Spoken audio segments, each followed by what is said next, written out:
Buenas, encantado de verte, Fer. Aquí estamos y bueno, un viernes más. Ya te has abonado, estupendo. Un viernes más, ya sabes, aquí para un poquito de hablar un poquito de ciencia y tomar conciencia. Que esa es la idea. A lo que íbamos. Venga, hoy tenía pensado comentaros varias cosas, varias noticias que han salido y me han hecho reflexionar sobre algunas cosas. Fundamentalmente, fijaos sobre cómo está el estado de nuestros mares, nuestros océanos, la parte fundamental de nuestro planeta, el 70% de nuestro planeta, que es agua, que se llama Tierra, pero debería llamarse agua, el planeta agua, ¿vale? Que es la base, sabemos, de toda nuestra vida, de toda la vida que hay en el planeta. ¿No? La de nuestra especie y la del resto de las especies. Sin agua es imposible que haya vida. Bueno, la primera noticia que quería comentaros es sobre la Posidonia oceánica. No sé si habéis oído hablar de ella. Yo creo que alguna idea habréis tenido, ¿no? Habéis oído hablar de las praderas de Posidonia que hay en el Mediterráneo y de que, bueno, pues que son fundamentales para que el Mediterráneo esté sano y esté vivo y funcione como debe funcionar. Esa es la idea. Bueno, pues fijaos, esta semana se ha publicado una noticia sobre el estado de cómo están estas praderas de Posidonia, precisamente las que están más cerca de nuestras costas, las que están en nuestro mar, ¿no? En la parte del Mediterráneo, la Posidonia oceánica, aunque se llama Posidonia oceánica, es originaria, es endémica del Mediterráneo. Vale, las praderas de Posidonia que hemos oído algunas veces que son tan importantes son lo que se considera un ecosistema clímax. Los ecosistemas van evolucionando, fijaos, desde un terreno yermo en el que todavía no hay vida, supongamos, pues imagínate una colada de lava que se enfría, ¿no? En cuanto se enfría esa colada de lava, de momento ahí no hay nada de vida, es solamente mineral, pero nada más enfriarse y alcanzar una temperatura mínimamente compatible con la vida, empiezan a colonizarla organismos vivos. ¿No? Esos organismos vivos empiezan a generar ecosistemas que al principio son frágiles y van cambiando las condiciones del medio y esos ecosistemas se van sucediendo unos a otros hasta que alcanzan un ecosistema que se llama clímax, que es el ecosistema más estable al que puede alcanzarse, al que puede llegar un ecosistema. ¿No? Es la situación más estable en la que aprovechan mejor todos los nutrientes y se genera una cadena trófica compleja y diversa y que mantiene las condiciones del ecosistema bastante estables. Bueno, pues eso es lo que se llama un ecosistema clímax. Es decir, cuando veis un bosque maduro, por ejemplo, un bosque de haya y roble que se quema en un incendio, no se quema solamente ese bosque de haya y roble, sino que se han quemado todos los ecosistemas previos que han tenido que ir surgiendo hasta que al final el maduro es el de hayas y robles que surgen ahí. ¿No? El tema de la reforestación, por ejemplo, no es tan sencilla, no vale con plantar ahí árboles que han salido ahí, pero después de que ha habido una sucesión de ecosistemas que ha ido variando el ambiente hasta que lo ha hecho idóneo para estas especies que son las predominantes en el ecosistema clímax. Pues eso es las praderas de Posidonia en el mundo subacuático, en el océano, en este caso en el mar Mediterráneo, es uno de los ecosistemas climas y por lo tanto la buena salud de las praderas de Posidonia es fundamental para que el ecosistema en general del Mediterráneo sea un ecosistema sano, un ecosistema vivo. La Posidonia, además, quería comentaros que no es un alga, aunque vive a nivel subacuático, sino que es una planta fanerógama. Las plantas se dividen en fanerógamas y criptógamas, ¿no? Fanerógamas son las que tienen flores verdaderas y esta tiene flores verdaderas, tiene flores y tiene frutos. Frutos, fijaos, unos que son muy parecidos a las aceitunas, son del tamaño de más o menos de una aceituna y con un color verdoso y que va oscureciendo como las aceitunas. De hecho, se las conoce vulgarmente como olivas de mar, o sea que fijaos si es parecida a las aceitunas. Pues bien, como os decía, cuando las flores se fecundan y generan estas semillas, estos frutos, vamos, las olivas de mar son frutos que tienen una drupa, en la parte carnosa y dentro tienen la semilla. Bueno, pues estas semillas cuando caen y llegan al fondo, o sea, se deshace la drupa y cae la semilla, porque la drupa la permite, tiene un alto contenido oleico, de manera que se mantiene a flote y eso permite que se dispersen las semillas en el mar, ¿no? Y cuando al final esa drupa desaparece, la semilla, que pesa más que el agua, se hunde y llega al fondo del mar. Pero las semillas, como os digo, que son pertenecientes a una especie típica de un ecosistema clímax, no puede fertilizar, quiero decir, no enraiza en el suelo, no desarrolla sus rizomas y empieza a desarrollarse en el suelo, si este suelo no tiene ya una cierta capa de humus, es decir, aunque sea a nivel subacuático, tiene que tener humus, tiene que tener materia orgánica, con lo cual tiene que haber sido colonizada previamente por otras. Eso es lo que significa que sea, fíjate, es la consecuencia de que sea una especie típica de un ecosistema clímax, ¿no? Como os digo, bueno, pues es una planta subacuática, por lo tanto es una planta con flores y frutos verdaderos y que lo único que está, pues tiene algunas adaptaciones, por ejemplo, no tiene los agujeros que tienen los estomas, que se llaman, que tienen las plantas, que tienen las hojas expuestas al aire, ¿no? Y son capaces, por ejemplo, de acumular oxígeno en sus rizomas, producto de la fotosíntesis, generan ese oxígeno en esa fotosíntesis y parte lo liberan y parte son capaces de acumularlo, como digo, en los rizomas. Es una planta muy, muy, muy curiosa y que es una verdadera joya que tenemos en nuestras costas, ¿no? Dentro de estas costas, fijaos, hay una bahía que se llama la Bahía de Talamanca, que está en las Pitiusas. Las Pitiusas son Ibiza y Formentera. Dentro de las Baleares, las Pitiusas son Ibiza y Formentera. Bueno, pues entre Ibiza y Formentera está esta bahía de Talamanca. En la bahía de Talamanca hay una de las principales praderas de Posidonia de todo nuestro Mediterráneo. Es una de las joyas realmente del Mediterráneo. Creo que era patrimonio de la humanidad o algo por el estilo. Es decir, tiene una figura de protección importante, ¿no? Aún así está en un estado, que es la noticia que venía esta semana, es que está en un estado, bueno, pues lamentable actualmente. Más del 50% de la Posidonia de la bahía de Talamanca está muerta. Esto es una catástrofe brutal, ¿no? Eh, Además, hay una joya dentro de esta pradera de Posidonia de la bahía de Talamanca, hay una joya excepcional y es hace unos años descubrieron a través de análisis genéticos que hay una de las plantas de esta pradera de Posidonia, una Posidonia en concreto, que tiene más de 8 kilómetros de longitud. Es uno de los seres vivos más grandes del planeta.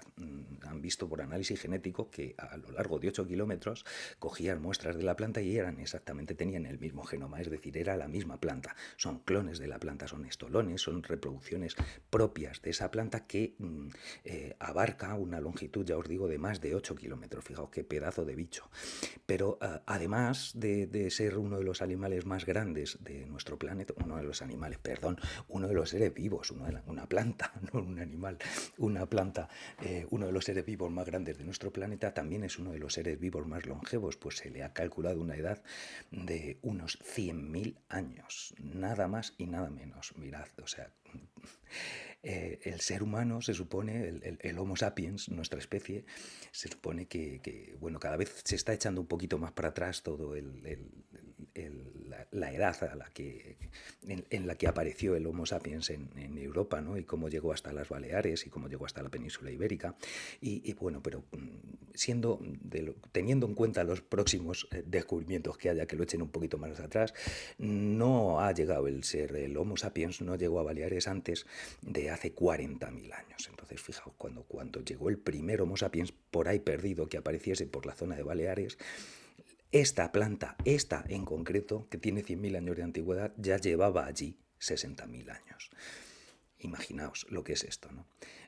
Vamos, cuando los romanos, que hace 2000 años, pues llamaban Mare Nostrum al Mediterráneo, pues la Posidonia se debería de partir de risa cuando escucho que decía Mare Nostrum, ¿no? Porque, ¿cómo que Mare Nostrum? Si tú acabas de llegar y yo llevo ya aquí 98.000 años, ¿no? Es Mare Posidonicus, sería más adecuado, ¿no? Porque esto es así.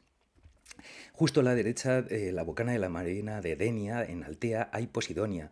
Y mucho gilipollas se mete por ahí con barcos, cabrones. Sí, señor Fer, eso esa es la idea, ¿no? Porque, bueno, las principales causas de este declive, fijaos que esta Posidonia no es que se la hayamos matado en el último año, pero no llevamos más de 30 o 40 años, como mucho, teniendo un impacto fuerte sobre esta pradera de Posidonia, ¿no? Sobre toda la Posidonia de todas nuestras costas y fundamentalmente sobre esta, que es una joya la de la bahía de Talamanca, como digo, sino que como mucho pues hará 40 años. Fijaos lo que es 40 años en la vida de un ser vivo que tiene una longevidad de 100 años, de 100.000, perdón, de 100.000 años.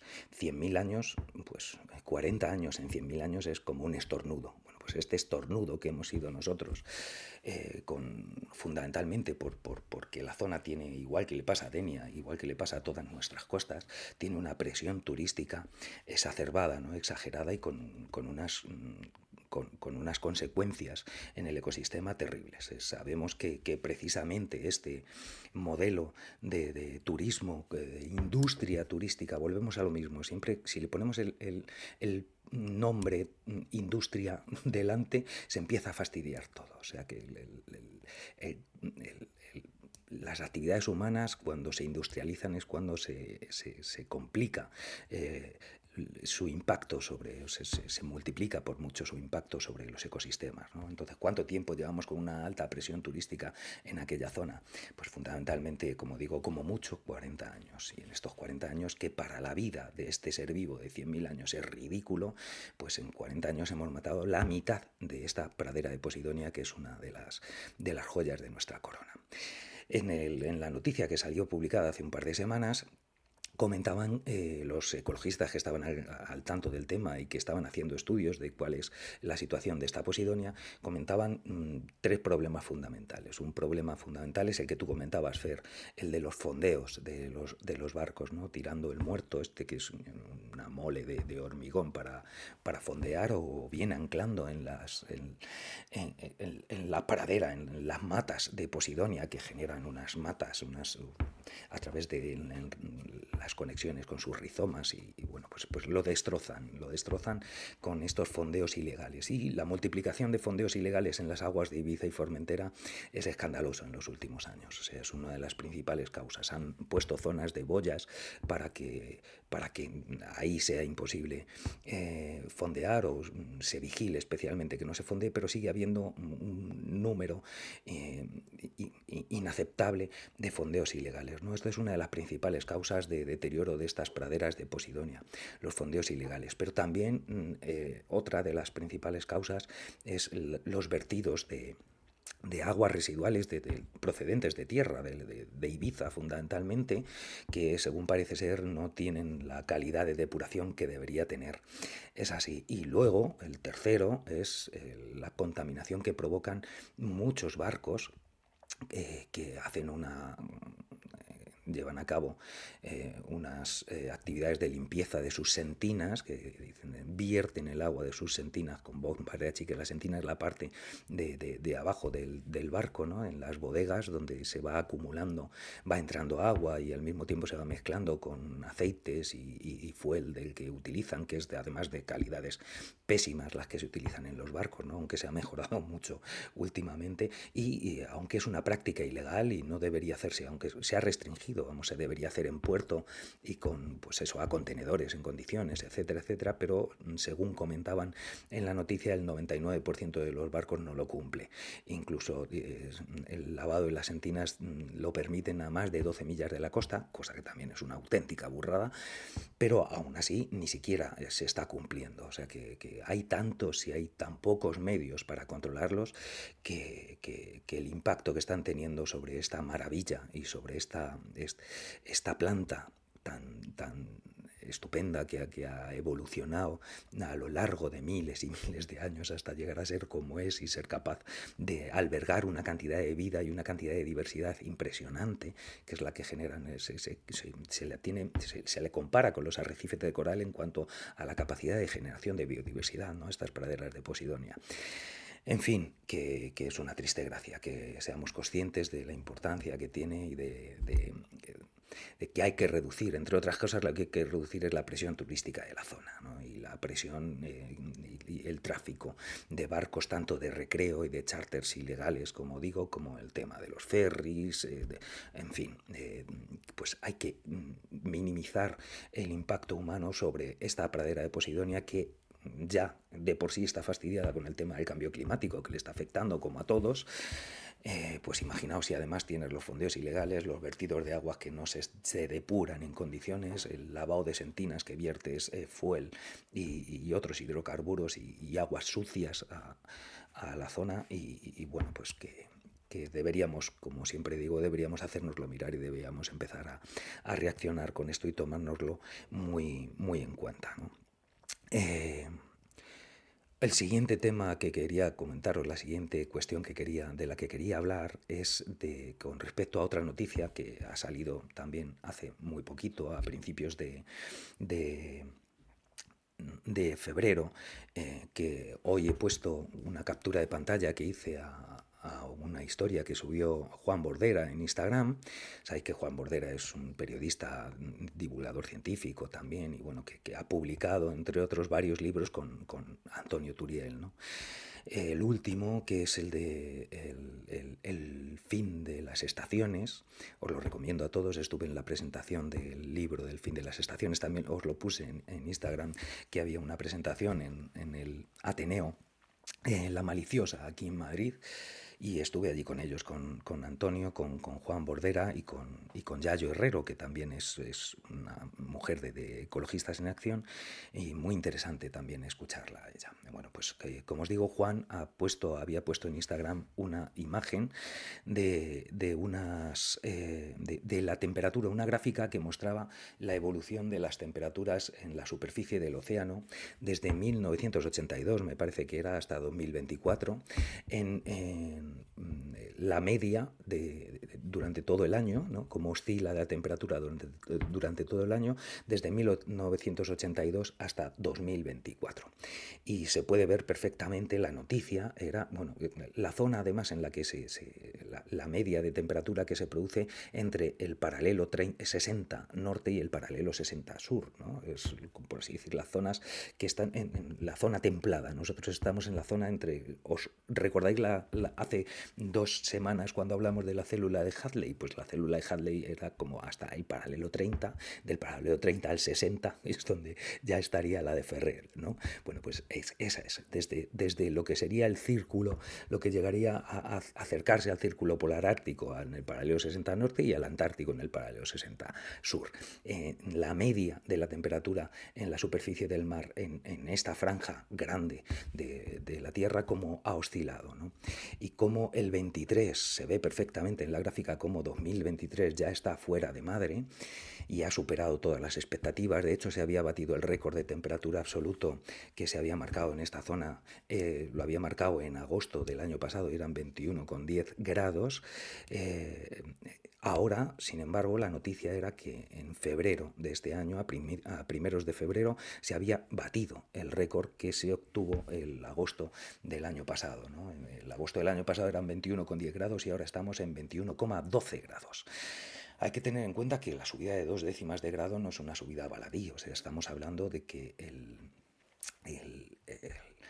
el agua, el mar, el océano, la superficie, el calor del océano es la componente lenta del sistema climático. Todos sabemos que el agua acumula muchísima temperatura, es capaz de acumular mucho calor, de absorber mucho calor y de mantener las temperaturas. Por eso en las zonas costeras las temperaturas son siempre mucho más suaves. No tienen condiciones extremas, no se llega a condiciones extremas de frío ni a condiciones extremas de calor, porque esa gran masa de agua tocando con el litoral, por esa inercia térmica que tiene en sí el mar, hace que la temperatura en las zonas de costa costa, en las zonas litorales, pues sea siempre mucho más benigna. Hay que tener en cuenta esto, por lo cual este récord, decía en el post de Juan Bordera, que se había pulverizado el récord, aunque veamos 2 décimas nada más, pero bueno, primero que es que hasta el 2023 no se había alcanzado esa temperatura hasta agosto, pero ahora ya esa temperatura está disparadísima. Y si veis en la gráfica, si lo miráis, todavía estará en Instagram, en la historia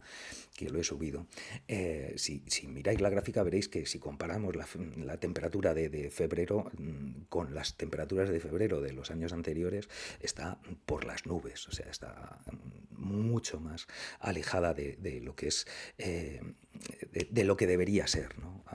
Hace poco vi también otra gráfica que presentaba Antonio Turiel en otra conferencia que daba, en el que venía la media que había en los últimos años de esa temperatura y 2 desviaciones estándar arriba y 2 desviaciones estándar abajo, y como el 2023 ya se había salido de las 2 desviaciones estándar, ¿no? O sea, pues imaginaos el 2024 que ya va disparado y por encima.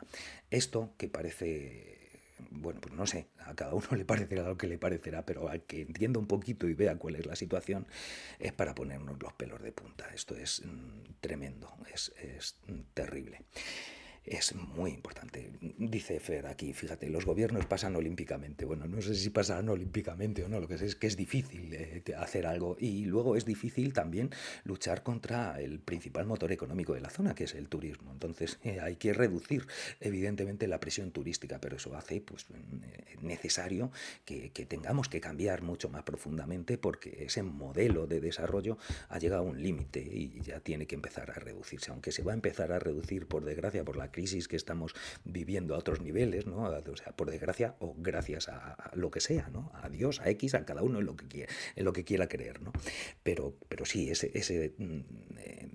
ese parón en nuestro metabolismo como sociedad que se está produciendo, esa desindustrialización de Europa, bueno, pues no tardará mucho en que pues, una zona que depende, como es Baleares, del turismo fundamentalmente anglosajón y alemán, pues empezarán a venir menos alemanes y menos ingleses de veraneo, pues porque tendrán unas condiciones que no son las idóneas, ¿no? Para gastarse lo que se estaban gastando antes, ¿no?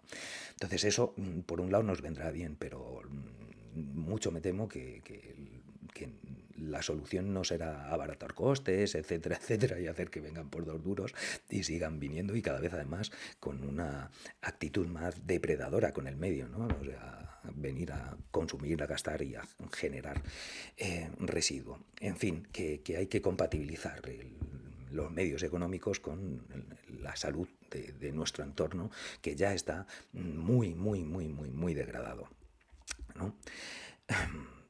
En fin, es que el panorama es realmente bastante desolador, ¿no? O sea, hace ya mucho que empezamos a darnos cuenta de que empezaron los científicos a... ¿Qué es esto? No sé qué me ha salido aquí. Algo le he dado, sin querer. En fin, bueno, pues como os decía, si tenemos en cuenta eso, o sea, por un lado, cómo nos estamos cargando ecosistemas como el de la Posidonia, cómo estamos haciendo que la temperatura estamos haciendo, y además, bueno, pues ahora se está justificando de muchas maneras este aumento tan brutal de la temperatura, ¿no? Que si coincide con un niño, que sí, que coincide con un niño, pero de verdad los científicos que están estudiando el clima están realmente preocupados, están muy, muy, muy preocupados. Otra de las noticias que ha salido últimamente es un nuevo estudio que esta vez en Utrecht, en Países Bajos, con un modelo computacional el más avanzado hasta el momento de un modelo climático, viendo a ver qué probabilidades hay de que la AMOC, la famosa AMOC, la corriente del brazo atlántico de la corriente del Golfo, ese que trae calor y humedad desde el Golfo de México a las costas de Europa, si puede estar a punto de colapsar, o si está colapsando ya, o si vamos camino del colapso, o si podemos despreocuparnos de ella, ¿no? Y vuelve a ser una noticia que confirma los peores pronósticos, ¿no? Ellos lo que hacen es elaborar, hacen un modelo en el que miran a ver cómo añadiendo agua fría y dulce en el Atlántico Norte, cuándo puede empezar a debilitarse y qué señales hay de cuando se empieza a ralentizar lo suficiente, y que el problema de la corriente del Golfo es que si colapsa, si deja de circular el agua hacia aquí, los cambios en el clima, sobre todo en Europa, son catastróficos, ¿no? Hace mucho que ya comentamos, nosotros incluso en Café Conciencia ya lo comentamos en una de las primeras emisiones, creo recordarlo, ¿no? Os comenté como hace un montón de años en Navapalos, un montón, no me acuerdo cuánto, en cuanto te descuides hace 20 y pico años, 20 y pico años que conocimos a una persona que vivía en un pueblo en Navapalos, como digo, se había apartado del mundo y estaba allí. Y bueno, este fue el primero al que le escuché yo hablar de la importancia del riesgo de la detención de la corriente del Golfo. No lo llamaba AMOC, ahora se llama AMOC en todos los lados, ¿no? Por las siglas en inglés de la corriente, de vuelco, dicen, bueno, de lazo meridional. Bueno, es esta cinta transportadora que sabemos que está por todos los océanos, que conecta con las otras cintas que están a nivel antártico, las que van por el Índico, etcétera, etcétera, y que hace que la circulación de la Tierra, del agua, haya una gran circulación de masas de agua, que es fundamental, como os digo, para mantener los climas estables que están aquí. Eh, Mira, Europa se congela fijo, dice Fer. Eso es, sí señor, eso es lo que ocurre, Fer.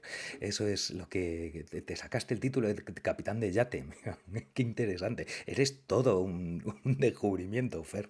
Eres de todo, músico, capitán de yate, eres la leche, tío. O sea, así me gusta la gente, polifacética, que sea capaz de, con iniciativa y haciendo cosas. Me parece muy interesante, Fer.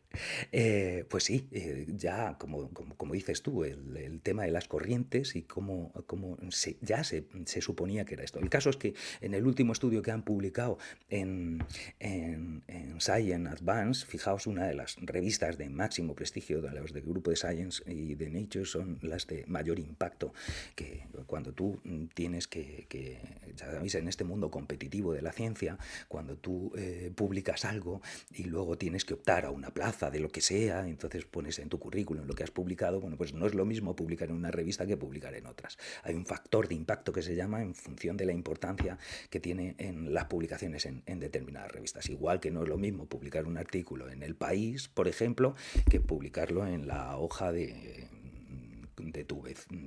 tu comunidad de vecinos o algo, ¿no? Pues claro, no es lo mismo. Pues en ciencia exactamente igual. Y los de máximo prestigio en ciencia en general, Nature y Science son de las de máximo prestigio, ¿no? Hay alguna otra, por ahí Cell, etcétera, etcétera, dependiendo del campo en el que estés, pero Nature y Science son de las principales. El que publica en Nature o publica en Science se asegura que a la hora de competir por cualquier plaza, pues tiene muchos puntos a favor, ¿no? Entonces, pues fijaos, han publicado en Science Advance, este modelo que, como digo, hasta ahora es un modelo, por lo tanto no es una predicción, no es que sepamos qué es, no, lo que estaban buscando, ya te digo, es ver a ver qué ocurría si empezabas a meter y si realmente el ir añadiendo paulatinamente cantidades de agua dulce y fría en una masa oceánica como la del Atlántico Norte podía llegar a detenerlo, ¿no? Y todo parece indicar que sí, e incluso lo que comentan aquí, las conclusiones que extraían, es que parece que estamos debilitando, lo que sin duda estamos en el punto de mayor lentitud de esta corriente del brazo atlántico, de la corriente del Golfo, como os digo, de mayor ralentización, por lo menos en los últimos 1000 años. Y probablemente más, pero en los últimos 1000 años se asegura, porque las mediciones que se están, es decir, calcular la velocidad de esta corriente no es nada sencillo, son grandísimas masas de agua que se mueven muy lentamente, sobre todo las que van a nivel de profundidad, ¿no? Porque el agua cálida va por superficie, pero el agua cuando coge densidad y se enfría y y salinidad, porque se llama corriente termoalina porque depende de temperatura, depende de la temperatura y depende de la salinidad. Entonces ambas magnitudes, la salinidad y la temperatura, son fundamentales para que esta corriente se distribuya en condiciones. Como os digo, no es fácil deducir qué es lo que está pasando y hacia dónde va la corriente. Entonces, lo que estaban buscando ellos eran maneras de poder asegurar y poder medir bien estas corrientes y poder asegurar que hacia dónde vamos y si estamos ya en un punto de no retorno, porque se sabe que cuando esta corriente alcance determinado punto, lo que se llaman en otros estudios de riesgos climáticos, que se llaman los tipping points, esos puntos en los que a partir de ese momento se aceleran esos bucles de retroalimentación positiva y nos llevan ya al desastre. Son puntos en los que ya no hay vuelta atrás. Es decir, cuando nos vamos acercando, si antes de llegar al punto de no retorno se varían las condiciones, a lo mejor no llega a alcanzarse. Pero una vez que se llegue a alcanzar ese punto de no retorno, esa ralentización de la corriente llega aquí, ya cae bruscamente y se mantiene en esas condiciones durante un tiempo bastante prolongado. De hecho, la última vez que se sabe que se detuvo la corriente del Golfo por estudios iba a decir históricos, pero son prehistóricos, muchísimo, ¿no? O sea, estamos hablando de que esto es el fenómeno, el periodo en el que se llamó, geológicamente se llamaba el Dryas joven o el Dryas reciente, ¿no? DRYAS, Dryas reciente, porque se llama Dryas porque precisamente en los sedimentos de esa época, de ese momento, se encuentran muestras de una planta que se llama Dryas octopétala.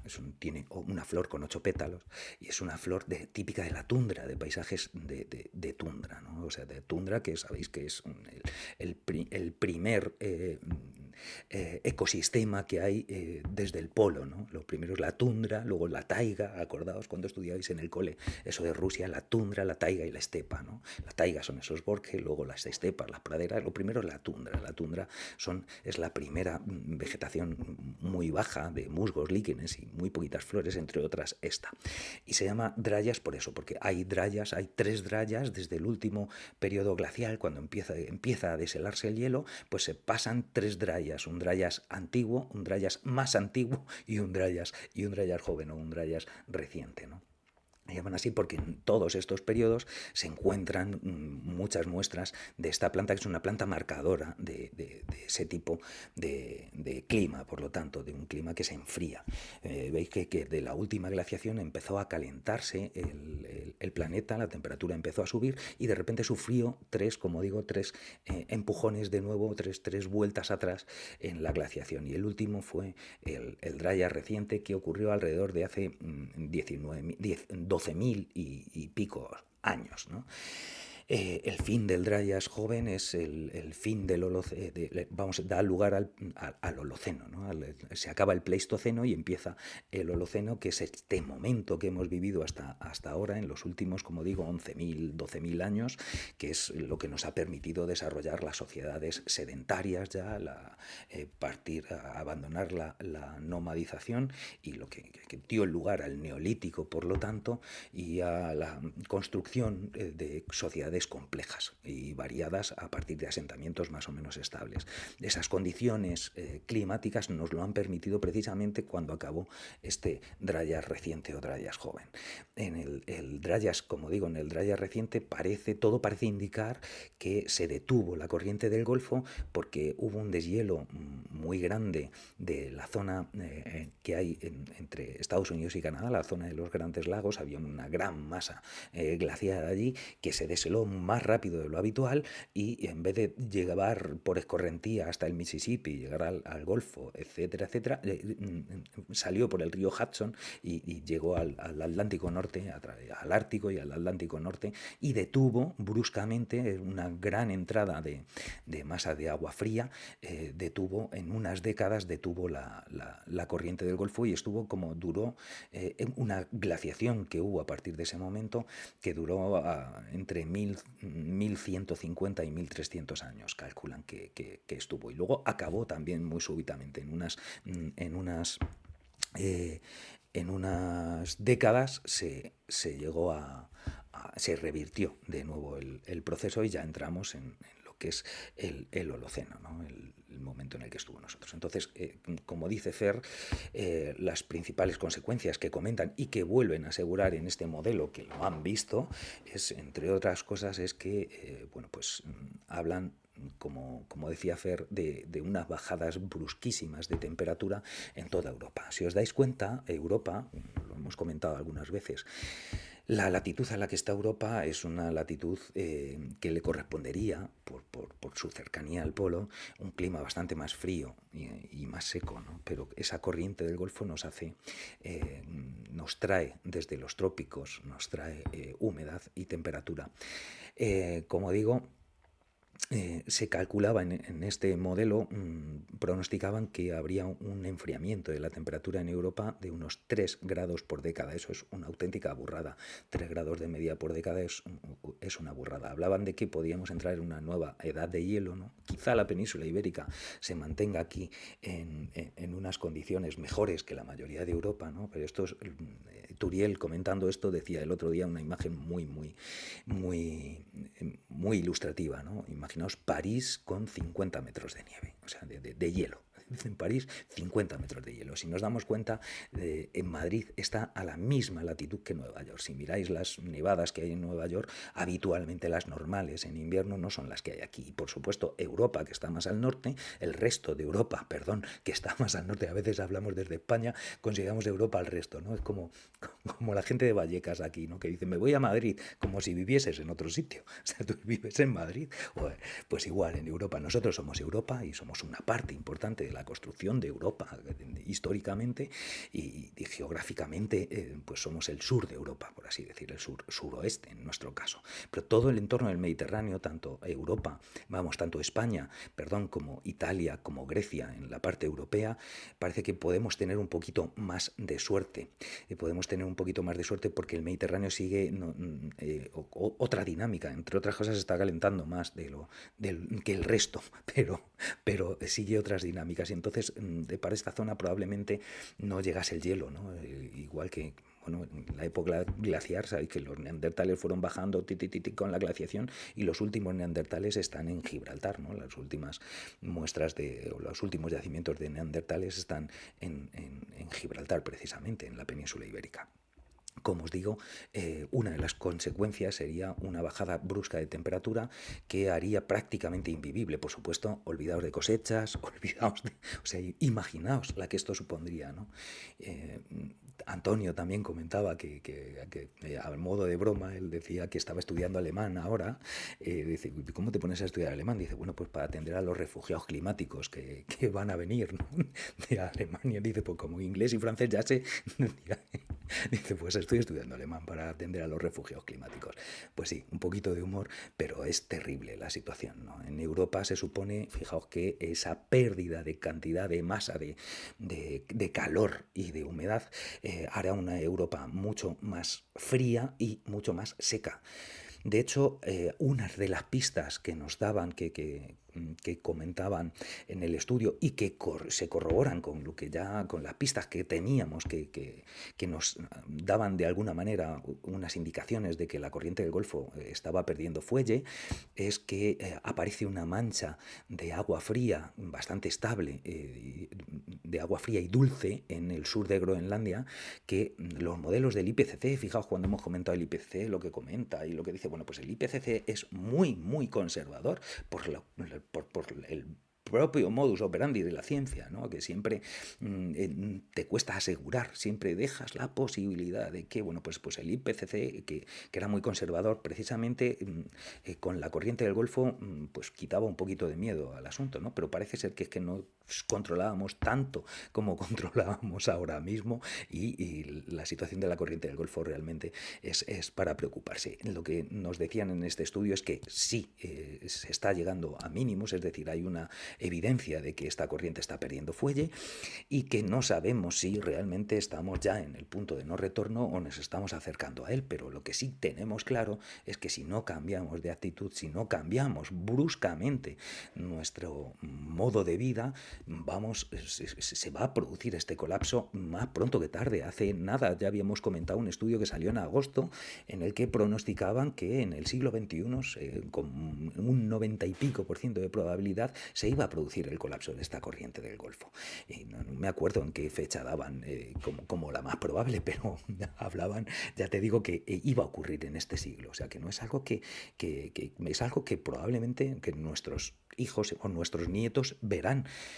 Y eso supondrá un mundo muy, muy, muy, muy distinto al que tenemos actualmente. Porque claro, el detener todo ese flujo de energía que venía aquí, no viene aquí y ese flujo de energía no desaparece, sino que sigue afectando a otras zonas del planeta. Lo que hablaban es que en Europa fundamentalmente es ese enfriamiento brusco que haría que del Pirineo para arriba, de París en adelante, probablemente fuese prácticamente invivible, ¿no? Y de París hacia los Pirineos no sé yo qué nivel de habitabilidad tendría. Aquí quizá teníamos la suerte, por eso digo, por la influencia mediterránea, no estar ahí, pero también sabemos que está aumentando la célula de Hadley y por lo tanto está llegando el desierto aquí, ¿no? Comentaban que Antonio Turiel también comentaba el otro día que ya no sé qué vamos a tener en la península ibérica en poco tiempo, si vamos a tener un paisaje de tundra, si vamos a tener un paisaje de desierto o si vamos a tener un paisaje semitropical como el de gran parte de Brasil, ¿no? Y le comentaba a Juan Bordera que probablemente tuviésemos los tres. O sea que tenemos una orografía tan particular que nos hace tener múltiples climas en muy poquitos sitios, ¿no? Microclimas, y que a lo mejor en ese momento es así, pero imaginaos, no podríamos, o sea, claro, aquí no podemos tener, o sea, imaginaos los refugios climáticos que habría, ¿no? Y las migraciones forzadas por el clima que tendríamos en toda el área mediterránea, ¿no? Sería terrible. Lo que esto hablaba de que si toda esa corriente y toda esa energía que tendría que llegar a Europa, esa humedad y ese calor no llega a Europa, ese calor va hacia el sur. Y eso lo que hace es que, ¿os acordáis que comentábamos cuando la célula de Hadley, que a la altura del Ecuador es donde está la zona de confluencia intertropical, ¿no? De las dos células de Hadley donde convergen? Bueno, pues esa zona de confluencia intertropical se desplazaría hacia el sur precisamente por ese corte de esa corriente en el Atlántico Norte, y eso desplazaría hacia el sur, con lo cual cambiaría, alteraría el régimen de lluvias fundamental de grandes zonas que son vitales para el planeta, otros tipping points, ¿no? Entre ellos fundamentalmente el Amazonas, que ya está en un serio riesgo. También han salido estas semanas información sobre el posible colapso del Amazonas, ¿no? Pues sobre el punto en el que ya el Amazonas a lo mejor está siendo más emisor de carbono que sumidero de carbono. Es un problema tremendo también, ¿no? Pues esa alteración que se produciría en el Amazonas sería un problema más añadido, que eso es lo que hace que cuando un tipping point de esto es un punto de no retorno, que llegar a él pone en riesgo nuestro sistema civilizatorio, pues probablemente afecte en cascada a otros tipping points, entre ellos como digo, el de la estabilidad del bosque amazónico, el de la estabilidad también de los bosques de selva en el Congo y la alteración de los monzones en la India, nada menos. Estamos hablando de la India, del país más poblado actualmente, que hace poquito ha superado a China en número de habitantes, ¿no? Y que fijaos qué producción agrícola tiene la India, ¿no? Alterarle eso en un país que es fundamentalmente vegetariano. Imagina lo que sería alterar el tema de los monzones en la India, ¿no? Y todo eso parece ser que podría tener, aunque las consecuencias más graves y más bruscas y más fuertes serían aquí. Además, en este estudio hablaban de que la velocidad a la que se produce el cambio, que es ese enfriamiento de 3 grados por década, es es una velocidad que impide la adaptación de ningún ser vivo a esas circunstancias. Es decir, estamos hablando desde luego los seres humanos tendrían que salir de allí pitando, ¿no? En cuanto llevases 10 años debajo de una temperatura media de 3 grados, las alteraciones son brutales, como os digo, en cultivos, en régimen de riegos, de lluvias, etcétera, etcétera. ¿No? Es algo realmente para poner los pelos de punta, como decía. Entonces, ante esta situación que tenemos ahora mismo, que es tan evidente, como os decía, había algunas pistas que decían, hay algunas pistas que ya nos indicaban que esta corriente del Golfo podía estar ralentizándose. Una de ellas es que se ampliaría o se crearía una mancha, como digo, de agua fría al sur de Groenlandia, que las previsiones del IPCC hablaban de que hasta un calentamiento de 2 grados no se produciría, y sin embargo la llevamos observando desde que se alcanzó el grado de calentamiento, con lo cual eran muy conservadoras las previsiones del IPCC, que ya eran bastante catastrofistas, ¿no? para los legos, y sin embargo era así, ¿no? Que parece ser que es bastante más grave de lo que en el IPCC suponían. Una de las pistas era esta mancha de agua dulce y fría en el sur de Groenlandia, y otra de las muestras de que esto se está produciendo, que ya nos está afectando esa ralentización que está habiendo en la corriente del Golfo, es que se provocarían sequías, no llegaría mucha humedad y se provocaría sequía en gran parte de Europa, ¿no? Y esa sequía estamos viendo a nivel global, en toda Europa, se ha reducido muchísimo el régimen hídrico. De hecho, desde el 2018 en toda Europa Central están en un periodo de sequía muy importante. Las noticias no hace tanto eran de que los cargueros que van por el Rin, que transportan, entre otras cosas, carbón, pues tenían que ir a media carga porque no había agua suficiente para que los cargueros pudiesen navegar por allí. Incluso había zonas en las que se había detenido el comercio por el Rin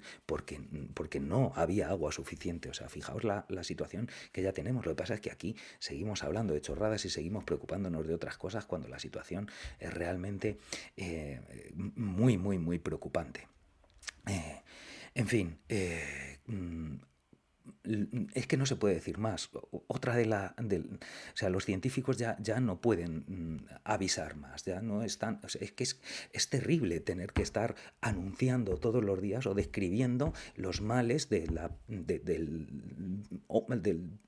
sujeto que se está muriendo sin hacer nada. O sea, sí, se está muriendo y voy a describirte y te doy otro indicio más y te comento un poquito más de por qué se está muriendo y te estoy diciendo, y le están fallando los riñones y le está fallando el corazón y le está fallando el hígado y el cerebro ya está diciendo chorradas y todo esto, y sin embargo no hacemos nada, no hay ningún medicamento, no se está utilizando nada. Ante esta situación, como digo, pues es que la comunidad científica, los que están, precisamente los científicos que se están dedicando al clima, se están rompiendo, están llegando a niveles de ecoansiedad espectaculares. Comentaba Antonio también que hace unos días él había visto a un becario predoctoral de una ex compañera suya que se le rompió, que estaba destrozado, que tenía unos síntomas de ansiedad brutal, y intentando tranquilizarle le decía el chaval, decía, es que yo todos los días vengo y tengo que mirar esto, y mi trabajo consiste en ver esto una y otra vez todos los días. Y es que es durísimo, o sea, cuando eres consciente de lo que hay y lo que esto puede suponer y sigues viendo, y hoy diagnostico un poquito más y veo que el riñón va peor todavía y voy a medir otra cosita más del riñón y veo que tiene la creatinina altísima y tiene las transaminasas en el hígado a 200 y voy a medirle otra enzima hepática y también la tiene disparada. Es decir, es que todos los días estar así pues es un agotamiento mental brutal.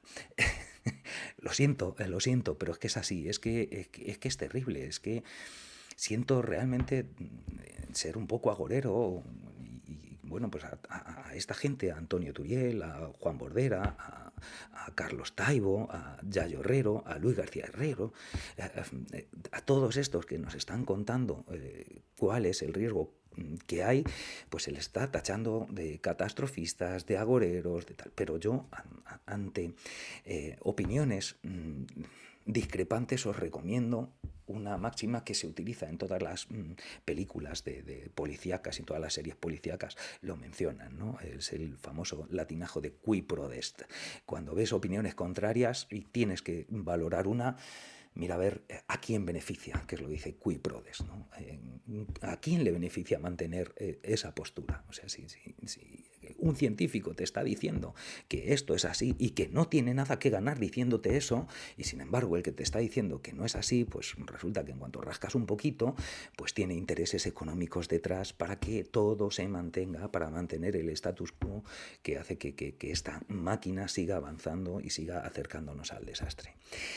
Ante estas cuestiones, yo lo que me planteo desde el punto de vista de la neurociencia, de la psicología, que yo al fin y al cabo no soy ni un experto botánico para hablar de la posidonia, ni un experto climatólogo para nada de esto, soy simplemente un psicólogo, doctor en psicología y con afición por la biología, pues ante esto yo lo que me planteo es cómo puede ser que no cambiemos, ¿no? ¿Qué hay aquí? Y a lo mejor esto nos sirve para entender por qué seguimos en este impasse y por qué funcionamos como funcionamos, nos sirve quizá entender un poquito cómo funciona nuestro cerebro, aunque nuestra mente y nuestro cerebro no son cuestiones comparables, es decir, la mente es un fenómeno emergente de la actividad cerebral, depende por lo tanto de la actividad cerebral, pero no es equiparable a la actividad cerebral. Sí que entendiendo cuál es el funcionamiento de nuestro cerebro, de nuestro sistema nervioso, podemos a lo mejor ir entendiendo un poquito más por qué nos cuesta lo que nos cuesta y cómo nos cuesta, ¿no? Y mirad, vamos a hacer una pequeña revisión en cómo funciona, cuál es la base de funcionamiento de nuestro cerebro. Sabemos que la célula clave de nuestro sistema nervioso son las neuronas, ¿no? Aunque cada vez hay más evidencia de que son las neuronas junto a un montón, astrocitos, oligodendrocitos, microglía, otras células de glía fundamentalmente, que son fundamentales para que esa neurona funcione como debe funcionar. Pero la base de esa comunicación, que es lo que hacen nuestro sistema nervioso, comunicar unas estructuras con otras, ¿no? A través de un flujo, ya os digo, de generación de electricidad que cuando llega al final del axón se traduce en una liberación de neurotransmisores que ocupan unos receptores en la neurona siguiente y así sigue ese flujo de información. Bueno, pues si sabemos que cada neurona hace conexión con cientos, incluso miles de otras neuronas, ¿no?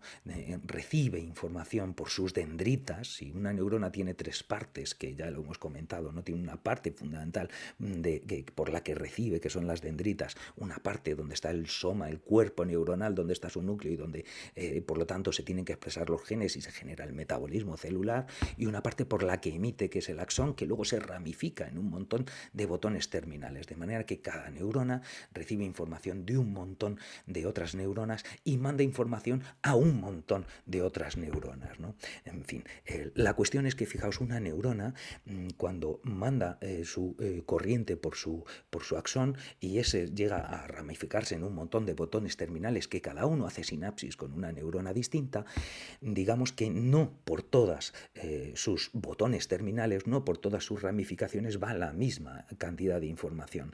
Es decir, las conexiones que hace una neurona con otras neuronas, yo siempre he planteado el símil, imaginaos que en vez de ser una neurona es un país como es España y es su sistema de comunicaciones a través de puertos, ¿no? Entonces los puertos en España van cambiando, ¿no? Es decir, en el siglo XVI el puerto más importante era el de Sevilla, con diferencia, ¿no? El de Vigo también era muy importante, el de Sevilla, tal. Entonces esos puertos que son muy importantes en determinado momento tienen mucha actividad y por lo tanto los puertos son físicamente más grandes, se hacen más grandes, tienen más pantalanes más muelles donde puedan atracar los demás, hay más muelles de carga y descarga, hay más infraestructuras asociadas, se generan almacenes para acumular mercancías que vayan a embarcar y mercancías que desembarquen, hay redes de comunicación con el resto de la neurona, en este caso el resto del país, ¿no? Que llevan las mercancías, que así que se producen y traen mercancías para que se lleven a otros sitios. Es decir, hay una remodelación. Cuando ese puerto de Sevilla empieza perder actividad, se va reduciendo físicamente, se van reduciendo todas las infraestructuras portuarias y todas las infraestructuras acopladas a esa actividad portuaria, es decir, todas las redes de carretera que llegaban allí, los almacenes, las redes ferroviarias, todo eso se va reduciendo y al mismo tiempo otros puertos empezarán a tener mayor actividad, ¿no? Imaginaos que el de Cartagena empieza a tener más actividad, el de Barcelona empieza a tener más actividad, entonces la de Sevilla va reduciendo todas sus infraestructuras y las de Cartagena y las de Barcelona, que amplían su actividad, aumentan sus infraestructuras. Pues exactamente igual ocurren con esas terminaciones de nuestros botones terminales. Es decir, aquella que tiene más actividad hace un botón terminal y conecta con la siguiente neurona en una sinapsis que forma unas estructuras tanto presinápticas como postsinápticas que son físicamente más grandes porque llevan más cantidad de sustancias y más cantidad de neurotransmisores para que se acumulen en las vesículas sinápticas y cada vez que dispararán más neurotransmisores hacia la siguiente, neurona, ¿no? Entonces, fijaos, la conexión de una misma neurona cuando neurotransmite no transmite igual a todas las neuronas con las que contacta, sino que hay unas con las que contacta, con las que transmite más y otras con las que transmite menos. Y esa neuroplasticidad, ese cambio en la actividad mental se refleja en un cambio físico en el que se retraen, incluso desaparecen algunas de esas sinapsis y se generan nuevas sinapsis y las sinapsis que hay se remodelan, unas se hacen más delgadas y otras se hacen más grandes en función de la actividad que tiene, ¿no? Entonces, mirad, una de las cosas que hay que tener en cuenta es que a nuestro sistema nervioso le gusta, por ejemplo, la sincronicidad. La sincronicidad es algo que nos resulta atractivo a nuestro sistema nervioso, ¿no? Lo vemos, si no, ¿dónde está el éxito de No rompas más mi pobre corazón o de la Macarena, o del Gangnam Style, de Follow the Leader, todos haciendo lo mismo al mismo tiempo, pues nos es atractivo. Los desfiles militares tienen un componente grupal de que el ser humano tiene una facilidad para sincronizarse con el resto de seres humanos, ¿no? Todo el que haya andado por el monte, por ejemplo, se haya dado una caminata con gente o paseando por la calle con tus amigos, si os ponéis en línea y empezáis a pasear sin daros cuenta, a los 3 minutos estáis todos con el paso sincronizado, porque tendemos a esa sincronía, tendemos a acoplarnos al resto de manera completamente inconsciente. Es decir, tienes que concentrarte para no estar andando al mismo paso que tus compañeros, porque de manera natural te vas acoplando. Bueno, pues esa sincronicidad, también hay una sincronicidad en las neuronas. La neurona como unidad, o sea, la sinapsis de las neuronas que se activan al mismo tiempo, es decir, aquellas, cuando una neurona contacta con otra, si esa sinapsis está activa, está neurotransmitiendo, cuando la otra neurona también está activa, esa sinapsis engorda, esa sinapsis se desarrolla. Entonces, a esa conexión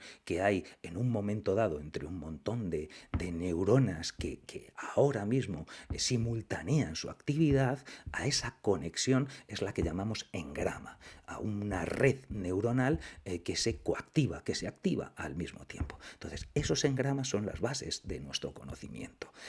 El conocimiento en nuestro cerebro se almacena en esos engramas, la realidad, y que la realidad de esa conexión, de esa red conectada y que funciona simultáneamente, no es explicable dividiéndola en sus partes. O sea, no es lo mismo que la suma de las partes, sino que es una actividad sinérgica. Muy bien. Bueno, pues estos engramas, fijaos, se remodelan continuamente. Cuando tú adquieres un conocimiento o vives una experiencia y tu memoria tiene que construir ese recuerdo, en ese momento esos recuerdos son bastante débiles y esas conexiones que se han simultaneado en ese momento, ese engrama es un engrama débil. Lo primero que se hace cuando se dice en el sueño conviene antes de un examen dormir porque el sueño consolida, pues sí, consolida estos engramas, porque una vez que se repite el engrama a la hora de soñarlo, de nuevo se ponen esas conexiones en funcionamiento momento, y las que se van manteniendo son las que hace que estén aquí. Hace poco salió un estudio, que era por lo que yo os iba a comentar el tema de los engramas, en el que hablaban de cómo en el proceso de consolidación es un papel muy importante el que tienen las neuronas inhibitorias. Hay unas neuronas inhibitorias en esos engramas que son fundamentales, porque lo que está claro es que el engrama no permanece estable, sino que son dinámicos, van cambiando y se van moviendo. De hecho, eso es una prueba manifiesta de que nuestros recuerdos, cada vez que recordamos, reconstruimos esos engramas, y no es exactamente igual, sino que añadimos unos, añadimos otros, quitamos unos, quitamos otros, se van reduciendo un montón de las conexiones que había en un momento. Daos cuenta que cuando tú vives una situación, en ese momento hay mucha estimulación que está influyendo ahí, pero cuando tú recuerdas ya vas quitando mucho. Ese es el proceso de memoria selectiva, ¿no? Cómo vas seleccionando determinadas conexiones para que permanezcan y determinadas otras las vas quitando, porque son superfluas y porque lo que hacen es confundirte más que extraer conclusiones, porque tu cerebro lo que busca es entender.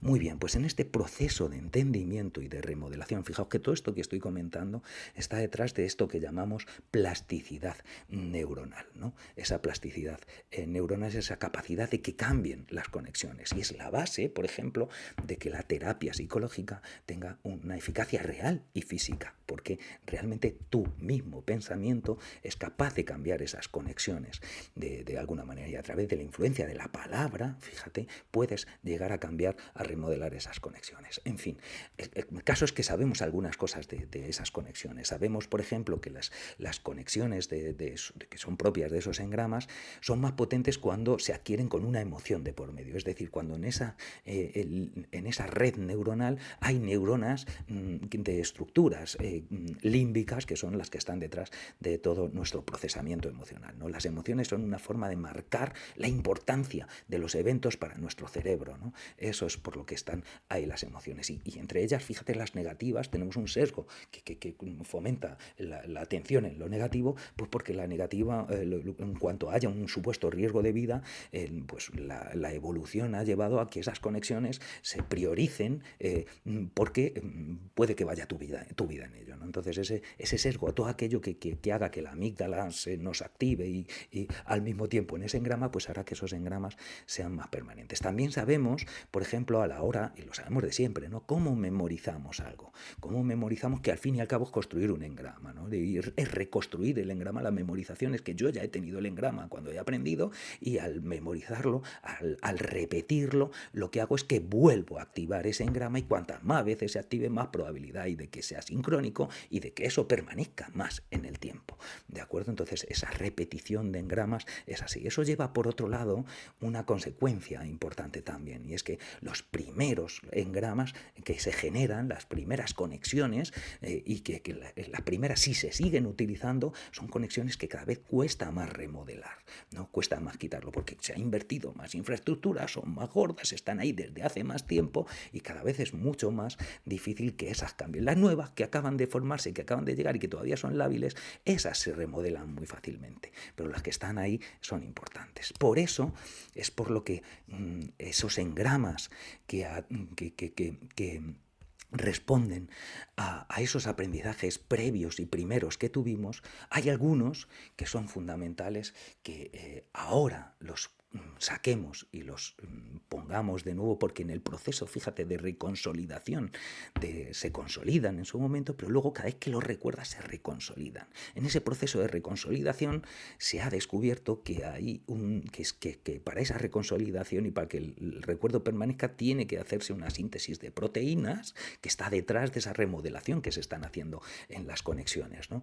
Entonces es un momento de una ventana temporal que permite la neuroplasticidad más eficaz, es decir, que permite en la reconsolidación, si se altera ese proceso en la reconsolidación, bueno, pues permite que algunas, que se varíen esas estructuras. Es un momento lábil, no es que el recuerdo no permanece intacto, sino que al recuperarlo, si alteras en esa recuperación de alguna manera esas conexiones, las vías principales de esas conexiones, pues puedes alterar ese engrama. Entonces hay determinados engramas, determinadas que reflejan creencias que tenemos arraigadas en nuestra sociedad desde hace mucho tiempo, y que por eso creo que que es fundamental hablar de ellas y ponerlas en entredicho para que esos engramas empiecen a remodelarse de alguna manera. Entre ellos, bueno, pues hay algunos que son básicos, ¿no? Como el que esto siempre ha sido así, el ser humano es así,